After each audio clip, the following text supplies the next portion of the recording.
All right. Actually, I'd love to hear it in your words first. So, kind of going off what we said earlier, what I thought was probably the issues, we did find some stuff that backed it up. And if we didn't, I would go elsewhere and look. But what did we find so far? Well, in the evaluation process, in assuming the pose of going down to touch my toes, you discovered that my back, rather than going into a positive curve, remained pretty neutral rather than going into what you expected Yeah. it to do. So To I actually- have some lack of mobility in, Yeah. in the middle spine. Even though your hands are down on the floor in a toe touch, your low back is still in extension. We have yet to see your back actually flex at all. And it has good tone and it has a good curve when you're standing, but anybody should also be able to move that from flexion to extension. And right now you are stuck in extension. Never thought about it before. Yeah.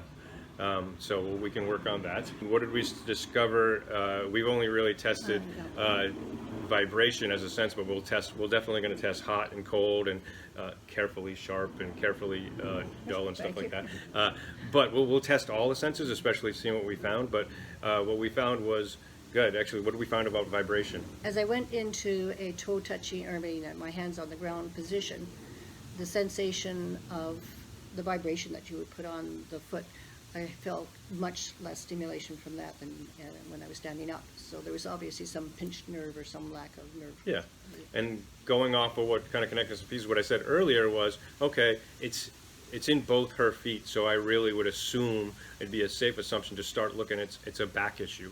Anytime we move, and a toe touch is a move, the nerves coming out of our back and down our legs should move freely and allow for good function and a good sensation, but obviously that some of those nerves, or at least one of those nerves, is getting stuck and getting pulled on when she does her toe touch. She's losing sensation in that movement.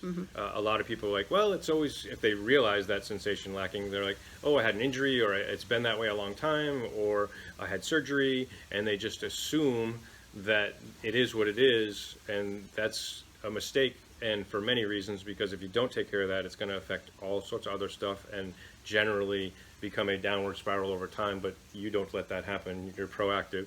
And so to say like, hey, recognize those things and you can improve them and you should improve them. So we're going to definitely go over some sensory rehab for your Okay. feet. Well, let's go. All right.